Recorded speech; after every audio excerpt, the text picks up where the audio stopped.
evening. Welcome to the Public Safety Committee of the City of Plattsburgh, the July 17th, 2023 meeting. It is 5:01 p.m. We're ready to begin. Start by taking attendance. I'll begin with Councilor Vaughn. She was excused this evening. Councilor Kelly. Here. Mayor Rosenquist. Here. And myself, Councilor Bach, also present. I'll start first, take a motion for approval of the minutes of the June 2023 Public Safety Committee meeting. I have a motion from Councilor Kelly, second by Mayor Rosenquist. Any additions, deletions, or corrections? Seeing none, all in favor? Aye. Moving on to items number 2, we can just do 2.1 through 2.3 together if nobody objects. Those are all the building inspector reports. So we have our monthly violations report, our year-to-date citizen complaint proactive patrol, and our year-to-date permit applications and revenues. Any comments or discussion with regard to these reports? Pretty standard, same ones we get every month. Very helpful to be able to keep up with. Thanks to all involved. Okay. Seeing no discussion on those, we'll move on to item 3. We're looking at the police department. We'll begin with items 3.1 through 3.3, which are our reports. Again, we've got the monthly parking violation bureau report, the monthly call arrest and animal dog control report, and the monthly payroll and overtime report. Any concerns, discussions on these items? It's anticipated, specifically around the monthly payroll, it's anticipated that the right now, all things being equal, that the department will end up with probably around $100,000 surplus in the 1100 line due to resignations. Essentially. We've got 2 people in the academy currently being funded. They're going to be resigning. We had 2 people leave, 1 person returned, but all that being added up, we'll see a surplus in the 1100 for police. Okay, that sounds good. Is there a possibility that we might then see though an increase in the use of overtime for other officers having to fill in those spaces? Probably. Yeah, probably, but also just keep in mind that when you have 2 officers in the academy, they're kind of doubling up during their field training. So we may not see as much, but certainly with 2 members having left, 1 return, we would see some gap being filled there. Yeah, well, and it sounds like there's opportunity for it to balance itself out between the 2, so. Yeah. Okay, any further discussion on those reports, concerns? All right, next we have item 3.4, which is a discussion, a littering update, so. Yep, this is a item that was brought to us by Councilor Kelly regarding, especially around the roundabout, or not the roundabout, the curve at Stelzer. And we have put up signs, hopefully then some deterrence. But in a email thread with the captain, not a lot of those littering violations are from just being out and about, and mostly like a proactive call or reactive calls made. Center City, people complaining about wind-blown trash or trash that's been left in the yard or has moved along the street because of the elements. So not the best report to say, we're not actively out here like monitoring high traffic areas for littering, but we certainly have provided some violations for littering. Captain wants to expound on that, please, but it's essentially this. So basically, the windblown refuge is an active patrol that we do on weekends. Saturday mornings, Sunday mornings for college area. The guys that go up in the morning, guys and gals that go up in the morning, check properties, look for strong cuts, beverage from parties or whatever the day before. Recognize the residents as where they're coming from, and contact the residents, have them come out, people, they don't clean them up, then we do document it, and we'll issue citations in that case. So that's a little more proactive than the littering section. The littering section is a little more harder to enforce, especially in an area like Stelzer. Being there to see the violation, the only way that we can enforce it and make an arrest is to be observant. We're normally we're not there when people are discarding stuff. If they are, we arrest. Typically, they probably would do it. Difficult to catch some, especially in that area. You go there. Well, I appreciate the signs, Mayor Rosenquist, and if there's anything else we can do, I thought perhaps maybe increasing the fine from the current 250 to 500 to discourage some people, but maybe if you're already littering, you don't care. Or you feel confident you won't get caught. I mean, I think another thing we could consider, you know, when we look at just like community outreach efforts, which I know we've talked about before. You know, we do the one citywide cleanup around Earth Day, but I mean, maybe that's something that we could do more frequently, you know, perhaps have periodic ones where we try to encourage people to go out and do that. So that could be something we could talk to Courtney about maybe. There are not aware of any signs in that area on Stelzer, but. I mean, sort of the Littering signs? Yeah. We actually just put one up not too long ago, from this dialogue, we didn't put one up. And are there trash cans in that area, like that somebody can get to relatively within a few blocks or It's not something? really on the college campus, a little further down the Saranac River Trail. Further up the Saranac River Trail. There are some trash cans, but in that immediate vicinity, no, there aren't trash cans. From my understanding and from the explanation, it seems like people are directed as they're driving around there, they just kind of throw their garbage out of the car. I've seen it happen on my street too, for sure. There's a lot of theories about it. Mike Seth believes that it's the students who live at the large complex, you know, adjacent to Stelzer Road.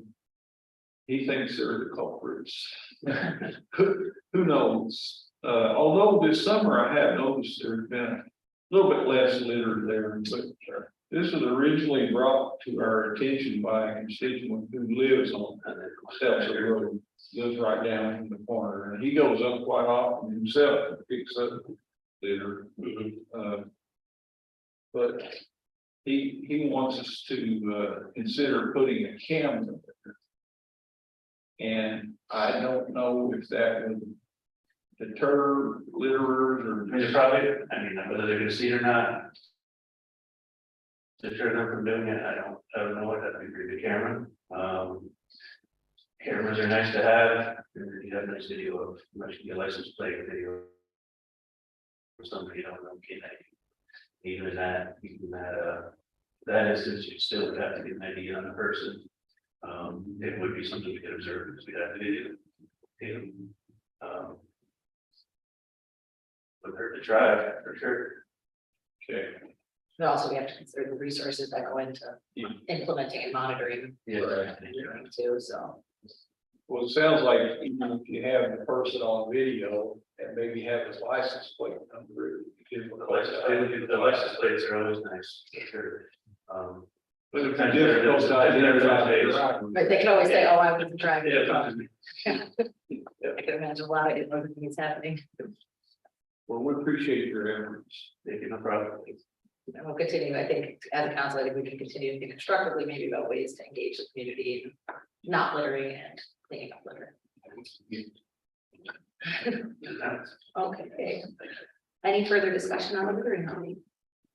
All right, seeing none, we'll move on to 3.5, which is our first draft resolution of the evening. This is to authorize a rental agreement, 79 Margaret Street.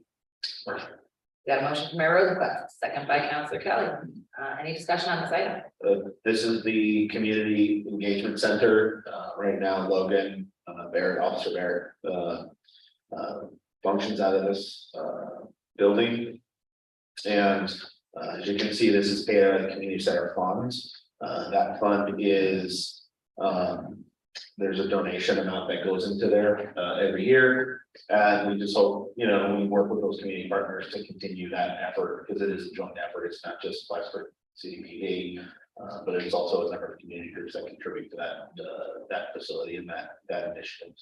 Yeah, I remember when this exact item came up last year, just extending it, right? Yeah. Same thing. Any further question or discussion? All right, seeing none, all in favor of moving this to the regular council meeting? Aye. Any opposed? No, this item will move to the regular meeting. All right, we'll move on to items 4.1 and 4.2, which again, we'll group together. We've got the fire department monthly payroll and overtime and monthly EMS and fire call. Any discussions, concerns, questions? Okay, seeing none, we can move right on to items 5.1, which is community events, a draft resolution, approval for street closure on Kelvin Lane from Jerry Drive to Auto Drive. Motion by Mayor Rosenquist, second by Counselor Kelly. Any discussion on this one? Neighborhood block party, they approached the city to request the street closure. Typically, typically these are coordinated with public safety just to make good measure. And to let people know, hey, this road might be closed off for the day. And make appropriate adjustments. So we're looking at July 30th, so not next weekend, but the weekend after, and a whole day for Kelvin Lane from Jerry Drive to Autumn Drive. All right. Okay, any further discussion? Okay, seeing none, all in favor? Aye. Any opposed? No, seeing none, this item will also move to the regular meeting. We'll come on to item number 6, new business. Is there any new business to come before this? meeting? There's a couple of items for for this committee's consideration, which are not in resolution form yet. One item was shared confidentially regarding an MOA with the fire department. I would ask that the council please review that MOA, the one-off between the city and members of the fire department. The school, so that's one item, and you'll see that item go to council for full consideration this Thursday. We were approached today by the school district to add another youth safety advocate. I know that there's some debate on council in terms of support or not support of that. Just as a reminder, from my office's perspective, that this is a paid position, paid for by the school district. The school district does that because of the public or the officer status of the person that is placed in that position. We do have strict guidelines for that position in terms of reporting and interaction with students. Something that we certainly don't mind sharing again with council, as well as reports that come back to our department for monitoring. That's not an item that's likely to go up anytime soon, but we will work with the school district to prepare that and then present that back to council. There's a couple of local laws from the building inspector's office that we're currently working on, including language for monitoring and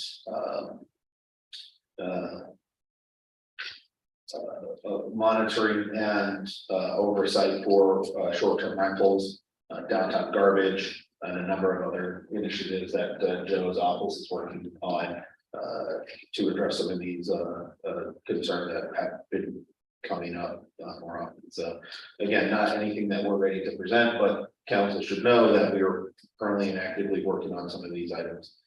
And they will come in form of those two anyway, or those several that Joe's working on will come in the form of local laws, which will have to go to public and the 2-week announcements and then come back to council. So just give you a heads up on those. Sounds good. I mean, I think just one thing about the safety officer of the schools, I mean, again, if they're paying for it, kind of like you said, I don't necessarily have an objection to them staffing the schools the way they see fit. But I do think, you know, Plattsburgh City School Districts don't participate in prevention programming. So just as a concerned citizen or parent, I would definitely want them to also advocate for the preventive type things that would be helpful for these students. Well, from my perspective, I've never really been in favor of having police officers in schools. But in addition to that, the city of Plattsburgh, for its part, is trying very hard to hold the line on taxes. And the school district seems to gobble up any savings that we get on taxes every year. And this is not a way for them to save money, guys. I would hope they would think twice about adding another staff at this position. But of course, it's up to them. Thank you. Sure. Any further discussion on new business? Or anything else? Okay, seeing none. Any public comment? Fellas, got anything? Oh, Actually, we were gonna give you an update on some fire department training that's going on. Oh, sure, that would be great. That's good. Yeah, so just sorry. That's all right. Good thing we're working on was public outreach. Made contact with the marina manager. We're working on the response plan for the marina. We see that as an extremely high hazard for us. And we're working on some assets and training to deal with an emergency there. We also worked with the lifeguards. We attended their meeting and interacted with them, and are developing response policies and a training program with the lifeguards at the beach, so there's a seamless interaction with them.